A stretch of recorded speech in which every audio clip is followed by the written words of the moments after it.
Kata naik kereta sampai jauh lah kan. tapi dia boleh naik kereta juga ke. Jangan kata dia tu nak kereta tapi apa pun boleh. kondominium 30 tingkat Jadi. Hai, Assalamualaikum. Selamat bertemu. Salam syaran pada anda penonton-penonton YouTube channel kami, Cawangan Promosi Kesihatan Jabatan Kesihatan Negeri Kedah Darul Aman. Satu siaran baru, program Bola Bicara yang akan kami membincangkan tentang isu-isu kesihatan yang dekat di hati anda, khususnya di negeri Kedah Darul Aman. Dan sepanjang siri podcast ini bersiaran, saya akan ditemani oleh rakan penyampai, Dr. S. Okey, selamat kembali ke YouTube channel kami untuk program podcast terbaru terbitan Cawangan Promosi Kesihatan Jabatan Kesihatan Negeri Kedah Darul Aman. Seperti yang saya sebutkan di awal tadi, saya tidak keserangan, saya akan bersama dengan rakan penyampai saya. Ini adalah tuan-tuan dan puan, Dr. S. Assalamualaikum, Doktor. Waalaikumsalam warahmatullahi taala wabarakatuh. Amboi dia panggil Dr. S no. Ya, Doktor. Glamour sikit, Doktor. Glamour sikit tu amboi nak jadi glamour pula. Okey. Alhamdulillah. Terima kasihlah apa nama Cik Asmadi sudi menjemput saya untuk jadi partner lah rakan penyampai. Kami pun berbesar hati, Doktor, terima mendengar kami. So, sihat, Doktor lah? Alhamdulillah. Dimaklumkan Doktor baru je bertugas masa cuti sakit. Betul ke, Doktor? Betul. Nak buat macam mana kan? Ya. Doktor pun dia kena sakit jugalah. Manusia biasa kan, dalam stres kerja kan. Jenis Ya, betul. penyakit yang ada Betul, pada betul. orang kata apa, pada dunia hari ni. Ya. Biasalah tu. Ya. So, Doktor, tanyalah, jadi podcast kita ni lebih kepada sesi bola bicara. Alright. Kita nak sembang-sembang santai tentang isu-isu kesihatan yang dekat lah, khususnya dalam negeri Kedah Darul Aman. Dekat dengan kita Kita lah. dah ada Facebook channel, Facebook live dan sebagainya.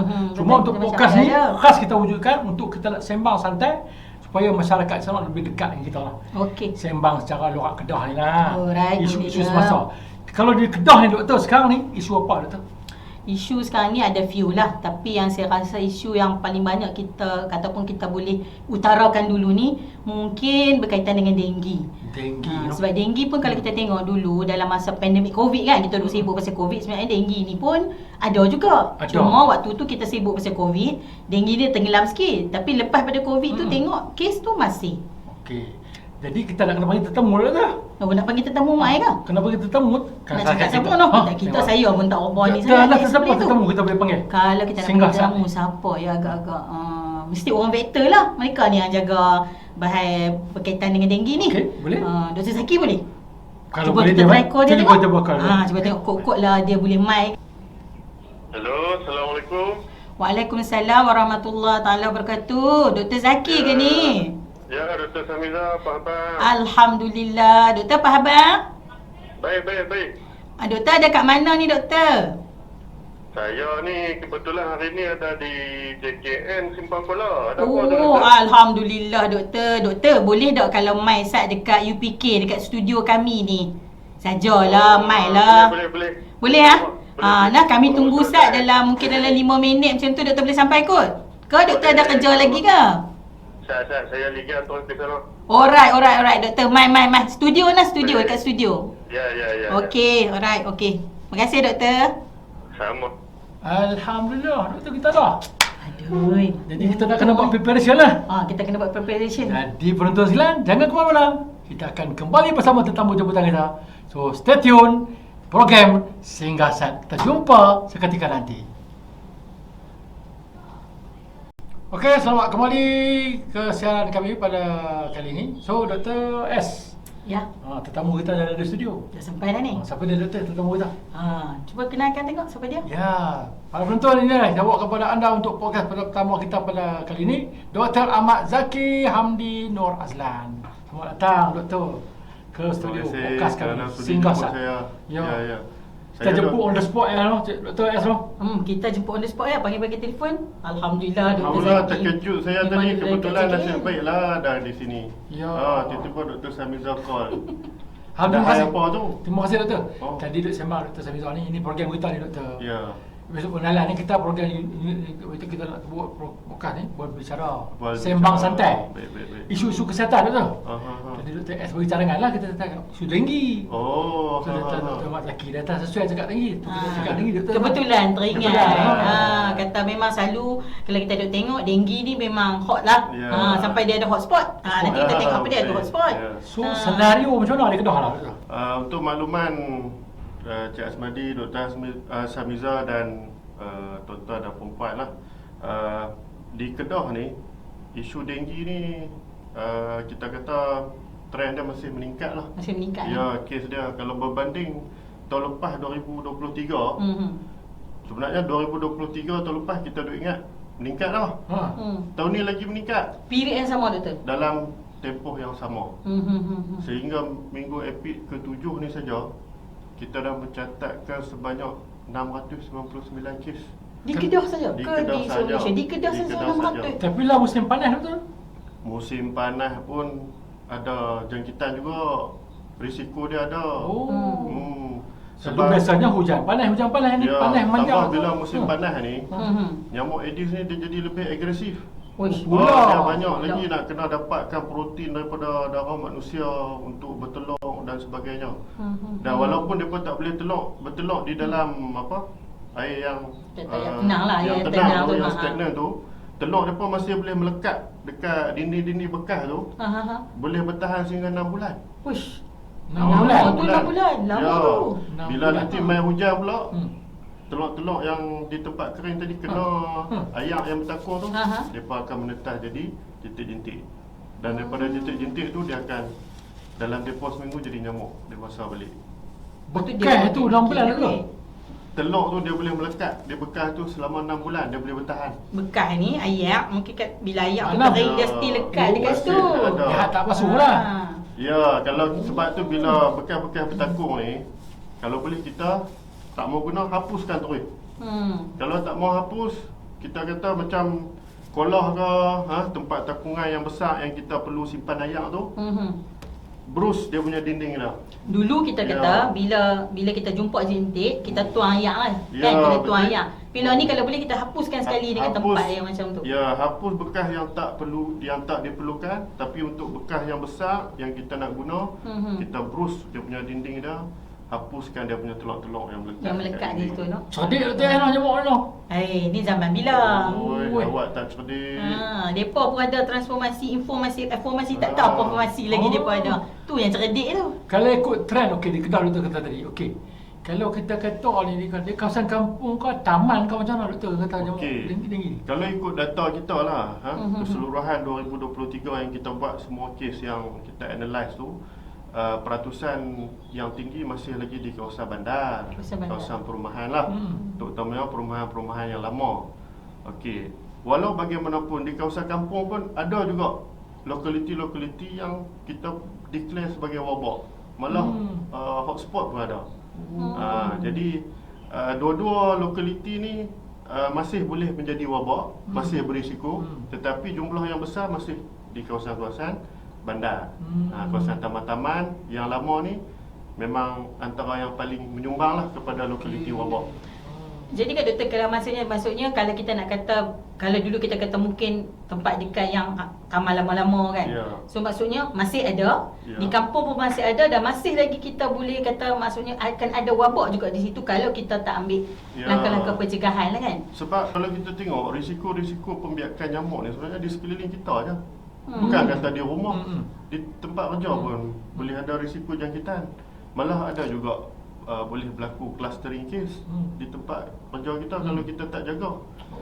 Sebab tu sekarang ni kita tengok langkah yang paling mudah, hapuskan tempat pembiakan di sekeliling kita. Itu saja. Dengan cara tu secara tak langsung kita dapat selamatkan beribu-ribu nyawa. Okey, mana kita kena gotong royong sendiri, cuci rumah sendiri lah. Ya. Sebab saya tanya dekat rumah saya sangat betulan lah. 2-3 hari lepas duk masuk orang kesihatan, kita orang kesihatan jiran-jiran duk tanya lah. Bila tanya nanti bila kesihatan masuk tu ada kes lah. Ada kes kan? Mesti ada. Semua isu dia doktor. Ya. Mungkin ramai tak tahu kan. Dia pun tanya saya, dia kata orang tu kesihatan tu kan. Fogging ni salah satu kan doktor. Nak fogging kan nyamuk ni. Ya. Tu tanya fogging tu kan. Depa nak tahu fogging tu apa. Fogging tu apa? Okey, baik. Dalam kawalan demam denggi untuk komuniti, kita ada beberapa kaedah kawalan yang kita buat. Fogging ni hanya salah satu kaedah. Kaedah yang paling utama ialah penghapusan tempat pembiakan. Kita cari tempat pembiakan, kita hapuskan. Dan tanggungjawab tu bukan hanya pada anggota kesihatan. Memanglah kita ada program masuk dari premis ke premis untuk cari tempat pembiakan. Tetapi tanggungjawab tu sebenarnya ada pada diri komuniti tu sendiri. Orang ramai. Itu adalah yang paling utama untuk kita hapuskan tempat pembiakan. Yang kedua, antaranya ialah fogging yang kita sebutkan tadi. Fogging ni kita nak aim dia untuk nyamuk dewasa. Kita hanya bunuh nyamuk dewasa. Kalau yang orang kata apa dalam bentuk lava jentik-jentik ni, dengan fogging ni dia tak berkesan. Yang tu kena ada penghapusan tempat pembiakan tadi ni. Ataupun satu lagi aktiviti kita sebut lava siding. So fogging ni kita hanya attack nyamuk dewasa. Nyamuk dewasa yang bervirus. Jadi dia hanya part of kawalan. Tetapi pentingnya aktiviti fogging ni ialah untuk penduduk bagi kerjasama pada kita, buka pintu, bagi anggota kita masuk supaya kita dapat bunuh nyamuk yang bervirus ni, yang berterbangan di dalam rumah, yang bersembunyi di dalam celah-celah langsir, bersembunyi di sebalik bunga-bunga tiruan, bersembunyi di sebalik kain cadar. Nyamuk-nyamuk ni yang kita Tapi takut. kadang-kadang doktor, fogging ni yang jadi masalah. Saya tengok dia kadang-kadang dia tak buka pintu lah. Padahal kalau doktor kata tu, nak buka pintu doktor kan? Ni sebab kita duk pi lambat kot. Dekat nak maghrib baru kita pi. Apa lah, ada masalah juga kan? Time tu lah, sebab balik tu kerja kan? Sama-sama belah-belah Sungai Petani apa semua kan? Ayalah. Hak kerja balik Lepas tu pukul lah 6, nak pukul 7 berehat. kan? Orang kata baik fogging time-time ni. Tu macam mana kita nak buat? Kalau Kena, cakap doktor kata ada. jadi Ada sebab ke kita kena fogging petang-petang ni? Baik. Tak boleh ke dia kata mai lebih 4 ke kan? tak berawal kan? Time sibuk ni dia main sibuk. Saya kalau nak abang kat Cik Azmadi dengan Dr. Samiza, kami ni kalau boleh nak masuk, kami pun tak mau masuk time tu. Kami tahu mengganggu kerja-kerja penduduk. Kan? Memang sibuk time-time tu. Kami kalau boleh nak masuk lah time pukul 10 pagi ke 11 pagi ke, pergi semua di dalam rumah. Tapi nak buat macam mana? Allah Ta'ala dah buat waktu aktif nyamuk Aedes pada pukul 5 petang hingga 8 malam. Dan daripada 5 pagi hingga 8 pagi. Pagi pun fogging juga betul tak? Pagi kita tak fogging, tapi saya nak beritahu itu masa Waktu. nyamuk aktif. Ya. Tapi kita tak mau lah pergi pagi-pagi buta, orang nak pergi sekolah. Pagi Nak tu siap-siap kalut. nak pergi sekolah, nak pergi sembahyang subuh kan. Ada yang tak bangun lagi. Yelah juga. Kita pun tak mau lah kacau, sebab tu kita pilih waktu petang. Jadi kita tengok waktu petang yang sesuai antara pukul 5.30 hingga pukul 7.30. Sebab apa? Sebab kita tahu orang pergi kerja, baru balik kerja masa tu. Baru ada di rumah untuk buka pintu. Betul. Jadi kita pun tak ganggulah hari-hari kot. Bila ada kes baru kita pergi.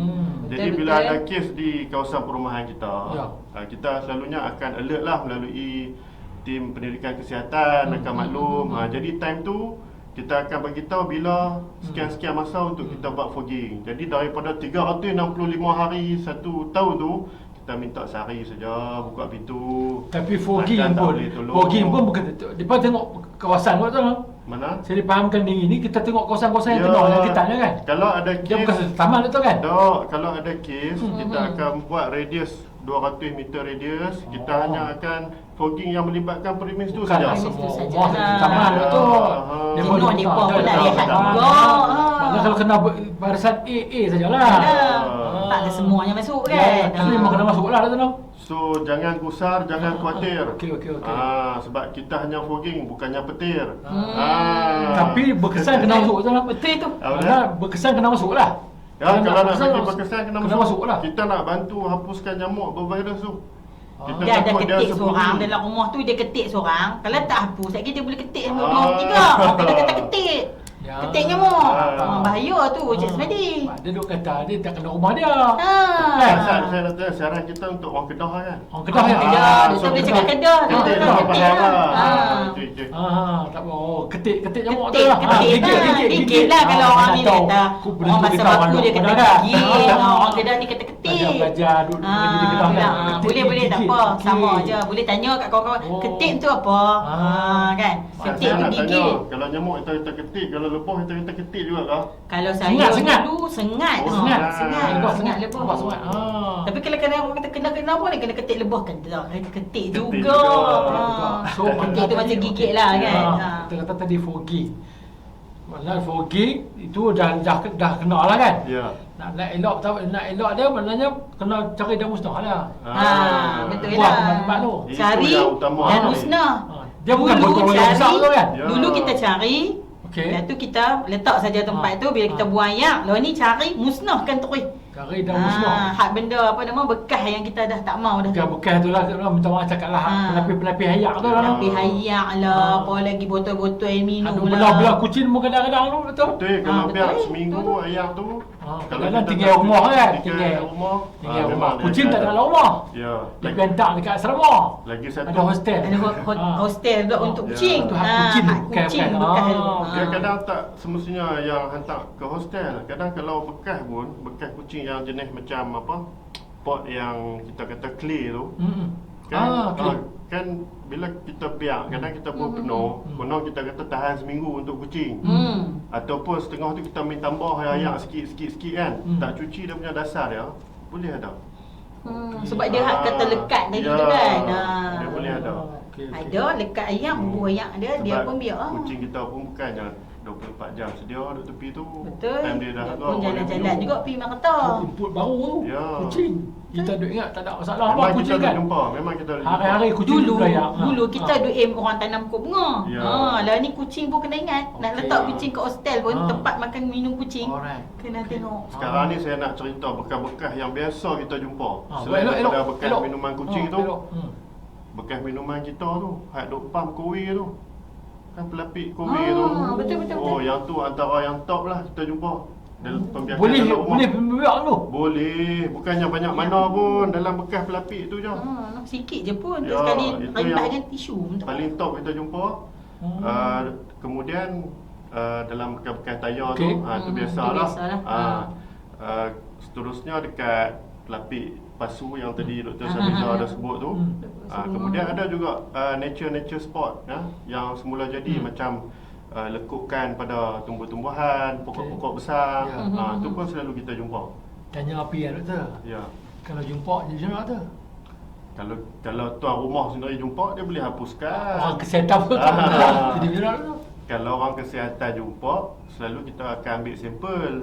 Kita akan keluarkan notis pengambilan sampel. Katalah confirm ada pembiakan Aedes, kita akan keluarkan satu notis kesalahan lah. Ya, saman tu Saman. Allahu Akbar. Kalau Saman kawasan tu. wabak, selalunya RM500. RM500. Tak padan tu. Tak padan. Tak padan.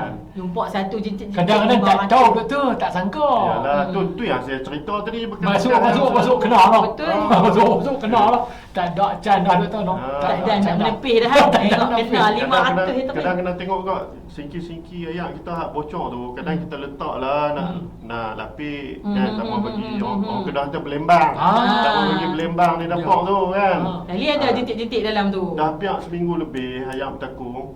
Ada jentik-jentik. Jadi kalau ada ayam bertakung, hari-hari kena Selalu tukar. kita lupa yang tu. Tu Kan. dia lah. Isteri dia letak bekas, dia tahu ada bocor di singki, suami tu tak tahu. Isteri mungkin kena outstation ke apa-apa. Suami duduk di rumah, hari suami duduk tu kesihatan mai. Cek ada. Tu yang selalu kita ralik tu. Yalah, betul lah. Tu dia. RM500 ketak juga nak keluar tu. Siapa kena biar tu? Tu kena bagi ketua rumah. Ketua rumah tak ketua rumah. padan doktor. Tapi zaman law ni kalau boleh elok, kita elok lah. Kita buat sendiri kan, pemusnah tempat pembiakan. Sebab kita pun ada kempen luangkan 10 minit. Setiap Jumaat tu. Setiap Jumaat. Ya. Betul. Dia nampak lah dia pada umur dalam iklan WhatsApp lah apa tu kan. Setiap Jumaat. Bukan ada apa, ada cuci sendiri rumah kan. Dia susah pun rumah Tak kita rumah sendiri. sendiri. Kadang-kadang orang Tengok, ahli kita masuk duk buat kan. pun kan. Senang nak elok 5 tu buat macam tu lah. Kan? Cuma kadang-kadang tu dia dapat info tambahan tadi no. Tak sangka lah tu no. Tak sangka. Bekas tu ya no. Bekas itu je. Ya. Kita duk cuci tempat-tempat besar tu. Pasu, pak kecil je dalam rumah. Rupanya dalam rumah. Setengah orang dia Simple macam tu je. dia salahkan longkang. Kan sekarang ni musim kering, Okey. ada air takungan dalam longkang-longkang tu, banyak nyamuk. Tapi tuan-tuan tengok balik, kadang nyamuk yang musim panas ni, di dalam longkang-longkang yang ayak dia tak jernih, yang keruh ni, kebanyakannya nyamuk culex. Nyamuk kulit. Boleh juga ada di dalam longkang tu. Maknanya bukan denggi lah tu. Bukan itu. Itu Culex bukan. dia tidak bukan. menyebabkan denggi, tapi dia boleh bawa penyakit lain juga lah. Penyakit lain lah. Seperti JE. Maksud dia bila nak tahu ni dia ayak ternih ya kono. Denggi dia jamuk Aedes, dia akan pilih dia akan pilih air yang jernih. Yang bertakung, yang bersih, yang jernih. Mana longkang tu kata tadi dia tak kata ada. dia nyamuk high class. Dia ada standard dah. Standard dia. Yang mana kata hak longkang tu sebut tadi tu. Bukan dia lah nyamuk. Bukan dia, selalunya Q-lax lah. Tapi kita boleh tengok lah dia punya morfologi, nyamuk dewasa. Morfologi pula tu. Dia punya sifat Kita boleh lah. tengok tu. Sifat tu kan. Bentuk dia. Kalau belang-belang tu Aedes. Aedes lah. Dulu kan kita kecil-kecil dengan iklan 3 belang. Kaki belang putih apa? Putih hitam putih. Maknanya penonton sekalian di luar tu bukan dia lah. Tu kalau boleh ambil tengok kan. Kalau kita nak tadi nak cari dah musnah tu, kita ambil tengok. Tapi lepas tu jangan lupa musnahkan tu. Musnahkan juga walaupun selain pada Aedes boleh musnahkan juga. Mana kata apa saja nyamuk ke jentik-jentik, semua kita musnah lah. Kalau tidak duit kita 500 musnah. 500? Okey. Yang kedua, ketua keluarga lah. Kita bagi ketua keluarga. Tak padan. Tak padan. Dari segi denggi kadang-kadang satu lagi doktor nak tanya ni. Depa bila sebut denggi ni, kita adalah hak kerja kesihatan lah kan. Yalah. Jiran-jiran kadang-kadang tanya lah. Dia kata, bahaya denggi ni. Tapi mungkin acuh tak acuh. Jadi bahaya lah denggi doktor. Denggi ni kalau tanya bahaya, memang bahaya lah Dr. Samizah. Betul, bahaya. Sebab dia penyakit yang boleh bawa kematian. Betul. Malah dia tak kira umur. Ada yang kita pernah rekodkan umur 20-an pun ada yang meninggal sebab denggi. Ada yang umur 30-an pun meninggal sebab denggi. Tak ada penyakit-penyakit lain. Sebab denggi semata-mata.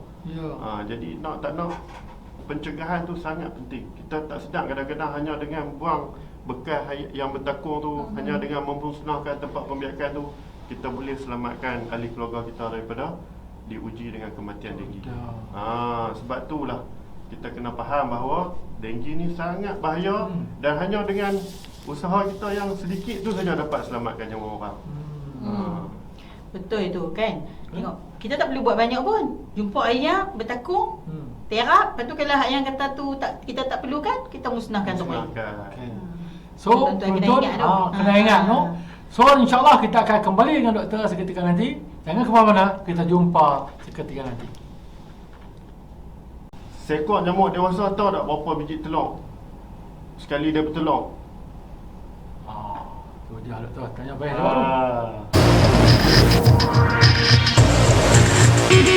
Okey, selamat kembali semula ke studio kita, sembang podcast kita, sembang-sembang santai bersama Dr. Zaki daripada beliau adalah Ketua Penolong Pengarah Vektor untuk Jabatan Kesihatan Negeri Kedah dan bersama rakan saya lah Encik Asmadi Baik. Ya, doktor. Sambung balik. Tadi doktor masih bersama kita lagi ni. Okey, kita sembang Pak denggi hari ni, tuan-tuan. Kita nak sambung. Okey, apa lagi soalan doktor? Kita nak tanya doktor ni. Zaki ada peluang ni. Kita tanya. Itulah kita kena tanya lah tanya. Okey, soalan saya akan doktor. Kadang-kadang bila kita tengok masyarakat kita lah kan, macam demam kan, demam benda tu panas juga kan bila check temperature 39, tapi kadang-kadang alah relax lah, demam biasa saja kan. Seperti mana kita tahu denggi tu ada kaitan dengan demam kan. Jadi apa lagi gejala-gejala sebenarnya doktor yang kita boleh dapati kalau ada orang tu alert kata, oh ni demam plus dengan apa-apa gejala, oh ni mungkin denggi ni, jadi membuatkan dia rasa alert ataupun dia rasa macam kena pergi jumpa doktor ni kan, untuk cek sama ada demam ni adakah demam biasa ataupun ada kaitan dengan denggi. Apa gejala dia lagi doktor? Okey, demam denggi ni gejala dia orang kata apa sangat dia nak mimik jangkitan-jangkitan lain lah kita kata kan. Tapi yang ketara apabila kita ada demam, bila kita ada sakit-sakit sendi, sakit-sakit badan ataupun sakit di belakang mata, kita pergi dapatkan rawatan sesegera mungkin. Sebab kita target, katalah hari ni kita demam, dalam tempoh 3 hari tu kita dah boleh diagnose sama ada denggi ataupun tak denggi. Sebab itu adalah tempoh yang sangat penting untuk kita halau tujukan pengurusan pesakit kita. Sebab kita tak nak, kalau boleh pesakit kita tu peringkat awal kita dah boleh teruskan dengan treatment dan kita boleh bawa dia kembali kepada keluarga, balik dengan sihat. Kita tak nak bila dia dah lajak, setengah orang demam dah 9 hari, lebih pada seminggu baru nak mai jumpa doktor. Time tu bila kita diagnose denggi, dia dah ada komplikasi lain, dia dah ada simptom ataupun gejala warning sign kita panggil, gejala yang bahaya lah, seperti sakit di perut, lepas tu ada gejala-gejala pendarahan, badan dia semakin lesu, ada yang sampai dah GCS lah, kita panggil tahap kesedaran dia pun dah orang kata apa, tak stabil. Time tu bila sampai dia dah lewat lah, kita kata rawatan pun kita terpaksa bagi rawatan yang terus, yang peringkat intensif. Jadi itu kita risau sekiranya berlaku sehingga peringkat itu berlaku komplikasi yang kita tak nak, kematian lah. Jadi kalau boleh daripada hari awal demam tu, dengan gejala yang saya sebut tadi, demam, sakit badan, sakit sendi, sakit belakang mata, sakit kepala, terus dapatkan rawatan dan cuba dapatkan diagnosa sama ada denggi ataupun tidak. Sebab untuk kita diagnose denggi ataupun tidak tu sekarang test kit dia kita dah ada, rapid test kit. Kita pergi hanya ambil sampel darah sikit saja, kita dah boleh detect dalam masa 15 hingga 20 minit sama ada denggi ataupun tak denggi. Di klinik kerajaan pun kita boleh buat test tersebut. Di klinik-klinik swasta, hospital swasta pun banyak dah widely available. Jadi mudahlah untuk kita tahu sama ada dia denggi ataupun tidak. Tu saya minta kalau kata ada demam, pergilah cek dengan segera. Sebab demam ni banyak. Betul, macam-macam. Cuma demam. kita selalu dah anggap tak ada apa kot, demam biasa kot. Biasa tu nanti jadi luar biasa. Saya pun ada betul pasal tu, pasal demam bila sebut demam. Maknanya denggi ni dia lain tak tahu. Demam denggi ni dia lain tau. Dia takkan, makna dia kalau demam biasa ni biasa kita makan Panadol kan. Okey lah kan. Tak okey dah. Tambah bila kita dengar jiran kita ada kena denggi, ataupun kita ada dengar lorong sebelah ada kes. Ada kes. 2-3 hari lepas ada orang kesihatan main fogging kawasan perumahan kita. Dan tiba-tiba kita demam 2-3 hari lepas tu. Jangan ambil mudah lah. Jangan ambil mudah. Terus dapatkan rawatan dan segera bagi confirm lah kan. Bagi confirm. Sebab lokaliti yang ada kes tu sangat berisiko untuk penduduk-penduduk dia yang dapat jangkitan. Sebab kita takut yang tadilah nyamuk bervirus tu. Yalah. Bila kita nak masuk kan? Bila kita nak masuk fogging, orang tak buka pintu. Lepas tu kesedaran penduduk pun kurang, tempat pembiakan masih banyak. Jadi virus tu dia masih, orang kata apa, sekulit, dia masih duduk di dalam persekitaran tu. Orang Kedah kata pimai tang tu. Dia boleh menjangkiti orang yang berdekatan. Maksudnya nyamuk tadi gigit kawan demam tu. Lepas tu dia pergi gigit orang lain pula. Nyamuk tu dia akan bawa virus. Lepas dia gigit orang yang bervirus, nyamuk tu dah bawa virus tu. Dia dah ada tagging virus denggi kat dia tu. Dia bawa pula pergi kat orang lain. Berapa ratus meter tu sebut tadi? Radius tu ambil 200 meter. 200 meter lah. Nyamuk dia boleh, nyamuk Aedes dia boleh terbang hingga 400 meter. Tapi kita ambil, itu yang dia boleh terbang. Tapi kalau kata naik kereta sampai jauh lah kan. Tapi dia boleh naik kereta juga ke? Jangan kata dia naik kereta api orang terbang pun boleh. Kondominium 30 tingkat jadi sampai tingkat atas boleh naik. Kau dah boleh buat ramai benar kan? Kata duduk atas tak ada nyamuk lah. Tapi nyamuk ni walaupun dia boleh terbang jauh, tapi kalau macam sebelah saya kan, katalah dalam 2-3 meter dia jumpa makanan dia, apa dia nak pergi terbang sampai 400 meter? Betul. Kan? Baik dia duduk dekat tu, dia pun tak penat nak terbang. Ya. Boleh ada bank hat 10 meter daripada rumah kita, apa nak pergi cari bank hat dia jauh. Kan nak pergi cucuk duit yang sama je. Betul. Macam tu lah. Cuma kadang-kadang mungkin isu demam tadi lah, untuk kita nak bantu pendengar-penonton kita ni. Kadang-kadang dia pun bukan ambil remeh, tak tahu. Kadang-kadang mungkin akibat terlalu lama pun tempoh dia kan. Demam, tiba-tiba baru. Tu yang lambat rawatan tu. Adakah faktor tu doktor? Macam mana dia demam? Demam, kadang-kadang demam, orang kata apa? Tak demam weh. Kes dah laku lama dah. Dekat dia baru kena. Ada nak kemungkinan tu doktor. Tu dia pun ambil. Orang kita kadang-kadang lambat. Lambat betina. Makan Panadol kan, dia tak demam biasa kot. Kan. Tu yang kita kata tadi ni, bila ada start simptom-simptom yang saya sebut tadi, kena pi kena pi lah, dapat segera. Orang kata apa, demam ni wajib lah. Kalau kata dah demam tu, Lepas tu duk berasa badan, sakit-sakit badan, sakit sendi, jangan duk tunggu lama lah. Biar mungkin tak apa penonton, biar mungkin. Biar mungkin tak apa. PP confirm. Dia bukan siapa doktor kemau masyarakat ni. Minta maaf lah waktu tu pak-pak kita dulu pun. Biasalah tu. Panadol kan. Dulu minum ayak apa? Ayak cap badak. Ayak cap Ada badak. juga. Kalau glucos sikit-sikit penicillin. Dia pun nak jadi doktor ni hari ni. Dulu kan. MB. Dah tak boleh dah. Klinik kesihatan kata cerok dah kan. Betul, kita ada banyak klinik kita lah. Check lah, jangan ambil mudah rupanya. Doktor kata tadi swasta pun ada kit tu. Ada. Maksudnya kita yang bagilah kit tu, dia orang beli. Itu inisiatif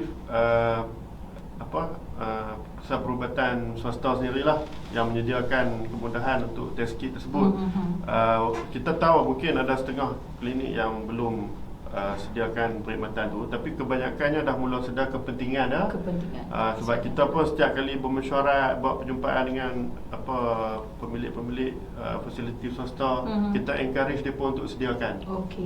Sebab setahun sekali kita ada kursus, ada kita jemput juga hospital-hospital swasta untuk join sekali. Maknanya bila pergi swasta bayaran kena bayaran lah. Yang tu atas pada yang pergi lah. atas pada hospital tersebut lah. Pemilik kesihatan ni cuma lah kan. Tetapi kalau penonton ada kesukaran lah, kita kata ada setengah klinik yang dia pergi tu terkena klinik yang tak buat, yang tak ada fasiliti tersebut, boleh pada bila masa datang ke KK kita, pada waktu ni lah, waktu KK kita buka lah kan, hadir ke klinik kesihatan, maklumkan saja kata simptom-simptom yang ada tadi tu, lepas tu datang daripada kawasan denggi ke apa ke, cerita kat doktor betul-betul.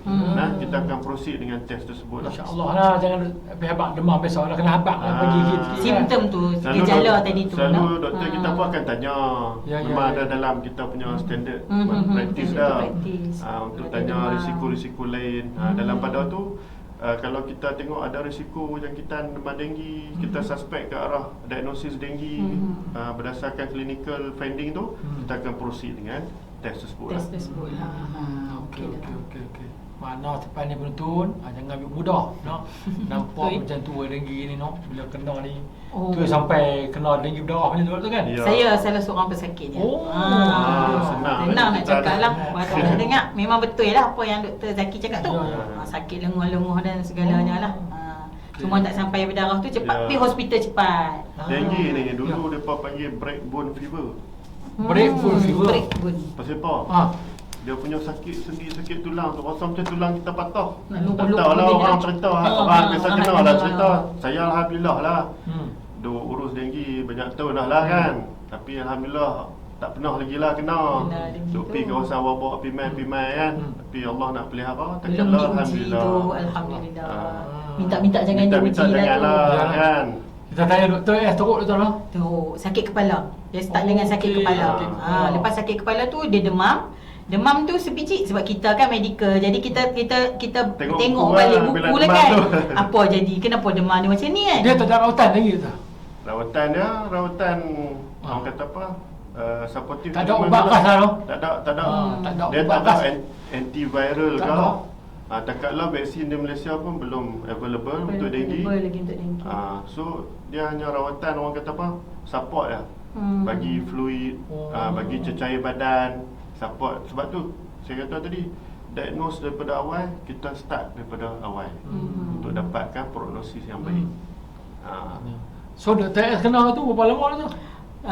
Dekat seminggu lebih juga. Seminggu lebih kan? Oh dia tuan-tuan, kita buntung ni. Panggil doktor je. Ada juga Dr. S pengalaman. Kita kongsi semua. Okey doktor. Ada juga orang tanya saya ni. Kita tanya bila Pak menentu kan. Kelambu ada peranan kau untuk orang kena memang nak pakai kelambu kat doktor yang kena demam denggi ni? Okey. Kelambu dia boleh jadi salah satu benteng lah, kita kata mencegah diri kita daripada digigit nyamuk dewasa. Boleh pakai kelambu. Orang kata apa, nak buat mosquito netting dekat rumah pun tak ada masalah. Boleh buat. Tapi orang kata apa, dia bukan sebagai di peringkat kesihatan punya kaedah untuk bagi kepada komuniti lah. Yang tu inisiatif komuniti sendiri. Untuk mencegah diri kita daripada diketik nyamuk dewasa ni, macam-macam boleh. Pakai kelambu boleh, lagi satu mosquito repellent pun kita boleh pakai. Krim tu kan, krim tu. Ya. Boleh pakai, Okey. boleh pakai. Lepas tu penggunaan aerosol di dalam rumah pun boleh. Terutamanya untuk penduduk yang kita kata memang dia tak ada di rumah lah masa aktiviti fogging dijalankan. Outstation. Kalau orang banyak outstation. Yalah, betul. Ataupun pergi healing ke mana-mana. Me time. Me Keluar time. dengan keluarga kan, Yalah, tak ada betul. time tu. Hmm. Jadi dia boleh balik rumah buat semburan aerosol di dalam rumah. Boleh tengok dalam video YouTube pun ada contoh semburan aerosol yang betul. Boleh search tengok cara nak sembur ruang mana. Ruang mana, tempat mana kan. Kalau kita tahu sifat nyamuk, dia suka menyorok di mana, dia suka berehat di mana, senang untuk kita bunuh dia dengan Fokus aerosol. tuju kat situ je kan. Jadi kelambu ni salah satu kaedah untuk elak diri kita diketik nyamuk. Diketik nyamuk tadi Yalah. lah. Okey. So Dr. Samizul, panjanglah kita berbual doktor ni. Yalah. So maknanya doktor last sekali lah. Ya. Kita dah habis penghujung ni. Maknanya mungkinlah doktor boleh bagi tips sikit lah kat untuk kita ni. Nak elak dengan gini apa cerita ni pada perangai kita dalam rumah sampailah pada masyarakat luar. Saya berbalik kepada apa yang saya cerita pada awal tadi. Okey. Right. Penghapusan tempat pembiakan. Itu yang paling penting. Itu paling utama. Jangan bagi can kat dia lah orang dah Setengah kata. orang duk fikir kata, ish, nyamuk banyak ni awak tak main fogging. Ada lagi, awak tak main fogging. Kadang kita pergi, mereka tak ada. Sebenarnya fogging tu bukan yang utama. Yang utama ialah penghapusan tempat pembiakan. Dengar tu tuan-tuan, hapuskan tempat pembiakan. Mana lepas ni kita ambil hal tadi doktor tadi. Mudah ya, seminggu sekali hari Jumaat. Hari Jumaat. Cik Asmadi, saya nak tanya Cik Asmadi pula lah. Cik Asmadi lah, Okey. saya ni. Ya. Sila. Tu dia. Seekor nyamuk dewasa tahu tak berapa biji telur sekali dia bertelur? Tu dia doktor tanya bayar baru. Cepu belian. Bukan bidang kita tu. Itulah. Kita patah balik kot. Ni saya nak cerita balik Okey, dekat penonton. tu dia. Sebab apa penting penghapusan tempat pembiakan tu? Seekor nyamuk dewasa boleh bertelur 120 biji. Sekali. bertelur. 20 biji. Kecil je nyamuk lah. 120. Macam cili padi ke? 120 biji. Seumur hidup dia boleh bertelur berapa kali? 10 kali. 10 kali. Average lah kita kata. Average. Seekor nyamuk. Tu sekok lah. kira. Kalau banyak jumpa dalam taman tu. 10 kali Abang. 120. 1,200 lah. biji telur seumur Tu hidup dah. satu ekor. Seekor. Sebab tu kalau kita boleh hapuskan tempat pembiakan, satu cawan hak kita buang tu, hak penuh dengan jentik-jentik tu. 10 ekor ke 20 ekor mana kita tahu. Berapa orang kata apa, potensi yang akan jadi nyamuk dewasa yang telah kita hapuskan. Tanpa sebarang kos. Kos. Fogging kita ada kos. Betul. Beli Kena racun, beli racun dia. kena beli bahan api dia, nak Tu kena yang bayar. galas dia tu pun bukannya harga murah tu kan. Tapi hanya dengan zero cost sebenarnya kita boleh jadi wira tanpa didenda. Sebab tu penting penghapusan tempat pembiakan. Betul. 120 tu dia tuan-tuan tu. Sudah dapat ilmu baru ni 120 biji. Satu kali. Dia boleh 10 kali. Dia 10 kali. Tengok. Bayangkan lah, kalau jumpa banyak tu. Dia. Tu sekok tu tuan-tuan umpan kena ambil perhatian tu. Banyak tu. lah. So kena ambil tindakan kita lepas ni lah sama-sama lah kita bantu orang kesihatan tu. Betul. Doktor sebut tadi mudah ya. Kita musnahkan tempat dia tu. Jadi tak ada masalah lah. Tak ada masalah. Tak ada masalah. Jadi Ketua keluarga pun tak payah bayar jadi 500. nak buat benda tu senang je. Luangkan masa Bersama keluarga 10 minit. 10 minit Setiap hari Jumaat. hari Jumaat. Mudah je. No? Setiap kita jadikan hari Jumaat 10 minit pagi hari. Untuk kita hapuskan Aedes ni. Selama-lamanya. Selama-lamanya. So terima kasih Dr. Abang Zaki. Terima kasih doktor. Telah kesibukan singgah kat podcast Singgah Saat ni. Jadi tuan-tuan, itu tadi kita dah sembang panjang dengan Dr. Abang Zaki. Mudah-mudahan apa yang kami sembang ni dapat dekat di hati tuan-tuan dan para penonton sekalian. Jadikan kita pakat-pakat bantulah. Ya, betul. Kesihatan ni tak mau masuk kau tuan-tuan. Tak mau masuk kalau boleh. Tapi kalau dia pun masuk tu, maknanya adalah kes tu. So bagilah kita sama. Terima kasih, kita sampai ke penghujungnya. So terima kasih sekali lagi lah kepada tetamu kita ni, Dr. Ahmad Zaki atas kesediaan hadir. Mudah-mudahan apa yang telah disampaikan tadi akan jadi manfaat kita lah. Kita jumpa lagi hingga jumpa lagi pada episod yang akan datang. Salam hormat. Salam Kedah sejahtera. Jangan lupa setiap Jumaat untuk kita lakukan aktiviti gotong royong sendiri di rumah sendiri bagi memudah pembiakan jentik-jentik dan anda sihat, kami gembira. Sehingga saat sempoi. Assalamualaikum warahmatullahi wabarakatuh. Bye bye. Jumpa lagi.